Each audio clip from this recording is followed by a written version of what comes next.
वालेकुम, मुंहिंजो नालो जमील सुमरो आहे एंड हीउ जेको कमु आहे असांजे वॾनि खां थींदो अचे तक़रीबन 500 साल पुराणो कमु आहे। हीउ आहे त 5000 साल पुराणो, पर असीं 500 साल इन लाइ पिया चऊं जो असांजा वॾा ई इन में ई आया आहिनि कम में 500 साल पहिरीं। उन खां पोइ पहिरीं मेन आहे हीअ मिटी, चीकी मिटी आहे, जेका चीकी मिटी असांजे कम जी आहे। हुन में वारी न हुजे, रेती न हुजे, ॿियो को किचिरो न हुजे, ख़ालिस चीकी मिटी हुजे। उन खां पोइ उहा मिटी असीं पुसाईंदा आहियूं। पुसाइण खां पोइ फिल्टर ॾे खणी वेंदा आहियूं। फिल्टर खां पोइ असीं उनखे 2 ॾींहं छॾींदा आहियूं, थोरो पाण वठे सुके।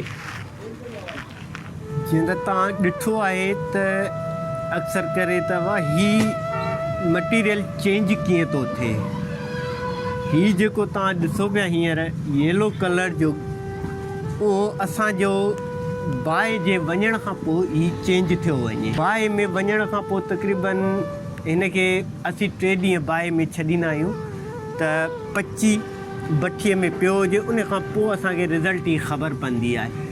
हाणे अचूं था त हीउ मरहलो हिते थियो मुकमिल, तव्हांखे हींअर ख़बर कान पवंदी त हीअ गुलकारी चेंज कीअं थी थिए। हिन गुलकारीअ खां पोइ हिन ते ईंदो आहे ग्लेज़, चवंदा आहियूं असीं, रंग चाढ़ींदा आहियूं। हिन में असांजी सोडा खार आहे, सिंदूर आहे, शीशो आहे। असीं हिनखे मिक्स करे हिनखे पहिरीं 1000 टेम्परेचर जी बाहि ते पचाईंदा आहियूं। हीअ चकी जा चकी थी निकिरंदी आहे। उन खां पोइ असीं हुनखे साॻिए तरीक़े सां कुटींदा आहियूं। कुटण खां पोइ असीं चकी में वठी वेंदा आहियूं, पिसाई कंदा आहियूं। उन खां पोइ हीउ बिल्कुलु बारीक पाउडर थी वेंदो आहे। उन खां पोइ हिन जे मथां असीं लेप ॾींदा आहियूं त जीअं हिन जे अंदरि जेका गुलकारी ॾिसो पिया हीअ बिल्कुलु ढकिजी वई आहे। हाणे हीअ भठीअ में असीं खणी वेंदासीं, जेका हली वेंदी भठीअ में। भठीअ में वञण खां पोइ तक़रीबन 3 ॾींहंनि खां पोइ असीं हिन जी रिज़ल्ट ॾिसंदा आहियूं। 1200 टेम्परेचर जी बाहि खां पोइ त असांखे रिज़ल्ट मिली वेंदी आहे हीअ शइ। हीअ जेके बि तव्हां कलर पिया ॾिसो हीअ सभु चेंज थी वेंदा। कुझु ब्लू थी वेंदा, कुझु फेरोज़ी थी वेंदा, कुझु ग्रीन थी वेंदा, कुझु येलो कलर ते थी वेंदा। हीअ सभु ऑक्साइड कलर आहिनि। हीअ वधीक कोन्हे, हीअ हिन में कोबाल्ट आहे, कापर आहे ऐं ॿिया बि कलर कई आहिनि खोड़ सारा जेके असां वटि पिया आहिनि।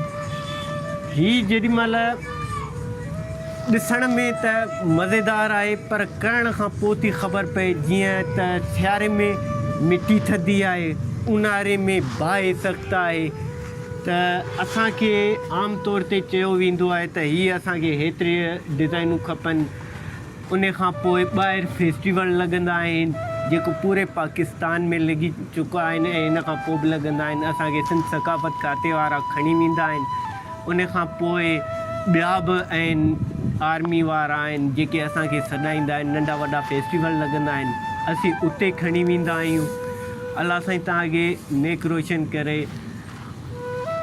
आउट ऑफ कंट्री जंहिंखां पाण चऊं जापान आहे, अमेरिका आहे, उन खां पोइ ॿिया बि अहिड़ा मुल्क आहिनि जेके असां वटि हिते ईंदा आहिनि, पंहिंजो खणी ईंदा आहिनि, सैंपल खणी ईंदा आहिनि त असांखे ही शयूं खपनि ऐं उहे शयूं असीं हुननि खे तयारु करे ॾींदा आहियूं। टाइमिंग ॾींदा आहियूं, जेतिरो तइदाद आहे ओतिरो टाइमिंग ॾींदा आहियूं।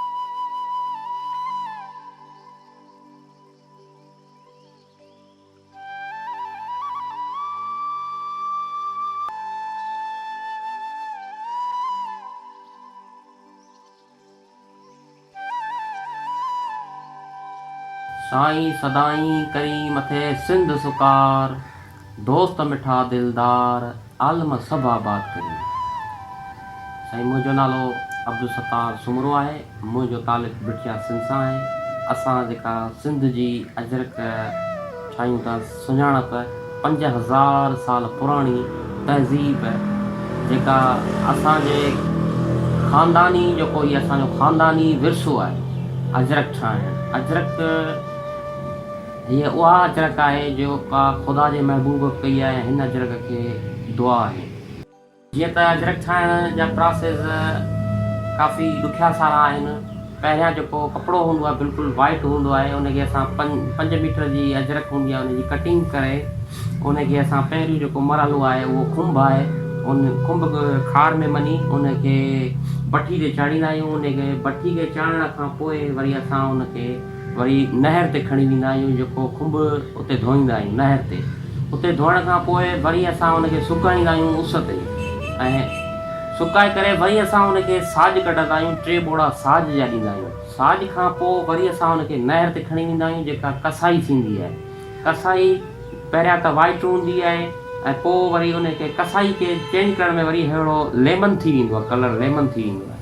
पहिरियां वाइट हूंदो आहे, खुंभ बि वाइट हूंदो आहे, साॼ बि वाइट हूंदी आहे। जेॾी महिल कसाई वारो पासे थींदो आहे त लेमन थी वेंदो आहे, वाइट मां लेमन थी वेंदो आहे। भठी ते ईंदो आहे, भठी खां पोइ वरी उनखे भठी ते चाढ़े उनजो अलीजर थींदो आहे, जेके मतिलबु हुनजा जेके रंग आहिनि थोरा ज़ाहिर थींदा आहिनि। खां पोइ वरी असां उनखे 3 चकर इंडिगो ॾींदा आहियूं। इंडिगे खां पोइ उनजी मुकमल जेका तयारी थींदी आहे न उहा बिल्कुलु अजरक थी वेंदी आहे, ओरिजिनल अजरक तयारु थींदी आहे।